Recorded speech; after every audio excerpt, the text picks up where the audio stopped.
Daniel 2. Kurota kwaNebhukadhinezari.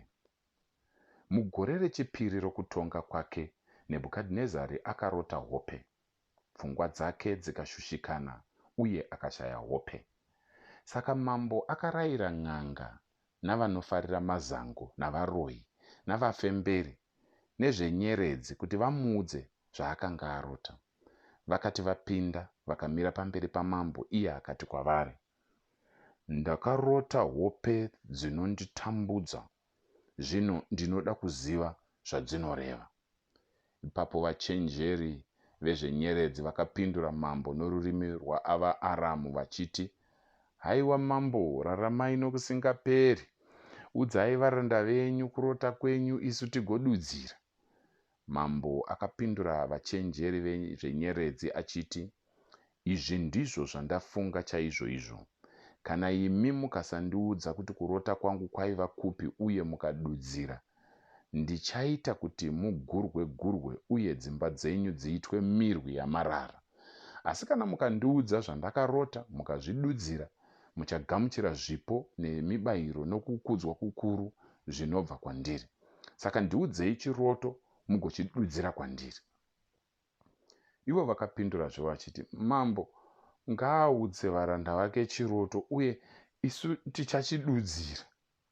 Ipapo mambo akapindura akati, ndinoziva kwazvo kuti imi munongoda kuwedzera nguva, nokuti munoziva kuti izvi ndizvo zvandatema. Kana musingandiudzi zvandarota, panongova nechirango chimwe chete. Imi makarangana kundiudza zvinhu zvinonyengera uye zvakaipa, muchifunga kuti zvinhu zvichashanduka. Saka zvino ndiudzei zvandakarota, ndigoziva kuti muchagona kundidudzira chiroto. Vachenjeri vezvenyeredzi vakapindura mambo vachiti, hakuna munhu panyika angagona kuita zvinodiwa namambo. Hakuna mambo kunyange mukuru kana ane simba akambotsvaga chinhu chakadai kun'anga ipi zvayo, kana vaya vanoita zvamazango kana vachenjeri vezvenyeredzi.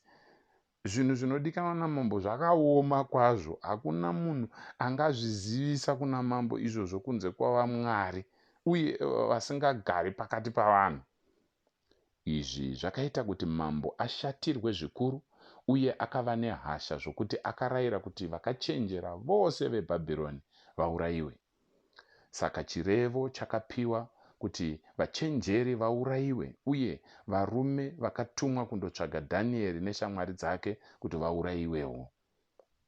Arioki, mukuru wavarindi vamambo, akati abudisa kundouraya vachenjeri veBhabhironi, Dhanieri akataura kwaari nouchenjeri uye nokungwara. Akabvunza muchinda wamambo achiti, seiko mambo akatema chirevo chakadai? Arioki akatsanangurira Dhanieri nyaya yacho. Nokudaro Dhanieri akapinda kuna mambo akandokumbira nguva kwaari kuitira kuti agomududzira chiroto chiya. Ipapo Dhanieri akadzokera kumba kwake akandotsanangurira nyaya yacho kushamwari dzake vana Hanania, Mishaeri naAzaria. Akavakurudzira kuti vakumbire nyasha kubva kuna Mwari wokudenga pamusoro pechakavanzika ichi, kuitira kuti iye neshamwari dzake varege kuurayiwa pamwe chete navakachenjera veBhabhironi. Chakavanzika ichi chakazoratidzwa kuna Dhanieri usiku muchiratidzo. Ipapo Dhanieri akarumbidza Mwari wokudenga akati, zita raMwari ngarirumbidzwe nokusingaperi-peri. Uchenjeri nesimba ndezvake. Anoshandura nguva nemwaka. Ndiye anogadza madzimambo uye ndiye anoabvisa.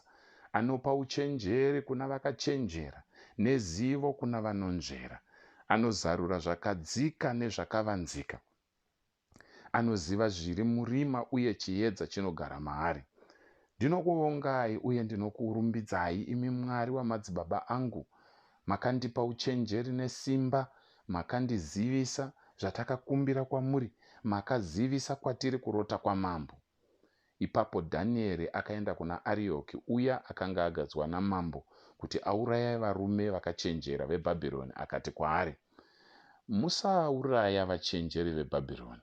Ndiendesei kuna mambo ndinomududzira zvaakarota. Arioki akaenda naDhanieri kuna mambo nokukurumidza uye akati kwaari, Ndawana munhu pakati pavakatapwa vokwaJudha anogona kuudza mambo zvinoreva chiroto chavo. Mambo akabvunza Dhanieri, iye ainzi Belteshazari, iwe unogona here kundiudza zvandakaona pakurota uye ugozvidudzira? Dhanieri akapindura akati, hakuna munhu akachenjera kana wamazango kana n'anga kana mufemberi angagona kurondedzera kuna mambo chakavanzika chaanobvunza pamusoro pacho, asi kudenga kuna Mwari anozivisa zvakavanzika. Iye akaratidza mambo Nebhukadhinezari zvichaitika mumazuva anouya. Kurota kwenyu nezviratidzo zvakaratidzwa mundangariro dzenyu muvete pamubhedha ndezvizvi. Pamakanga muvete ipapo, imi mambo, pfungwa dzenyu dzakaenda kuzvinhu zvichauya, uye muzivisi wezvakavanzika akakuratidzai zvichaitika. Asi ini chakavanzika ichi chakaziviswa kwandiri, kwete nokuda kwokuti ndine njere huru kupfuura vamwe vanhu vanorarama, asi kuti imi mambo mugoziva dudziro uye kuti mugonzwisisa zvakapinda mundangariro dzenyu. Imi mambo makatarira, uye ipapo pamberi penyu pakanga pamire chifananidzo chakakura kwazvo, chaibwinya, chaityisa pakuonekwa kwacho. Musoro wechifananidzo ichi wakanga wakaitwa negoridhe rakanatswa. Chipfuva chacho namaoko zvakanga zviri zvesirivha. Dumbu racho nezvidyiro zvaiva zvendarira. Makumbo acho akanga ari esimbi. Tsoka dzacho dzaiti pamwe simbi pamwe ivhu. Muchakatarisa makaona ibwe richivezwa, asi kwete namaoko omunhu. Rakarova chifananidzo patsoka dzacho dzesimbi nevhu, ndokuzvipwanya. Ipapo simbi, ivhu, ndarira, sirivha negoridhe zvakaputsanyiwa nenguva imwe cheteyo, zvikaita sehundi iri paburiro panguva yechirimo. Mhepo yakazvikukura pakasava nechinhu chakasara. Asi ibwe riya rakarova chifananidzo rakazova gomo guru rikazadza nyika yose. Uku ndiko kwaiva kurota kwenyu, uye zvino tichakududzira kwamuri mambo. Imi mambo muri mambo wamadzimambo. Mwari wokudenga akakupai ushe nesimba noukuru nokubwinya. Akaisa marudzi avanhu mumaoko enyu, nezvikara zvenyika neshiri dzedenga. Akakuitai mutongi pamusoro pazvo, pose pazvinogara. Ndimi musoro uya wegoridhe. Shure kwenyu humwe umambo huchamuka hudiki kuno hwenyu. Umambo hwechitatu huchatevera umambo hwendarira, huchatonga pamusoro penyika yose.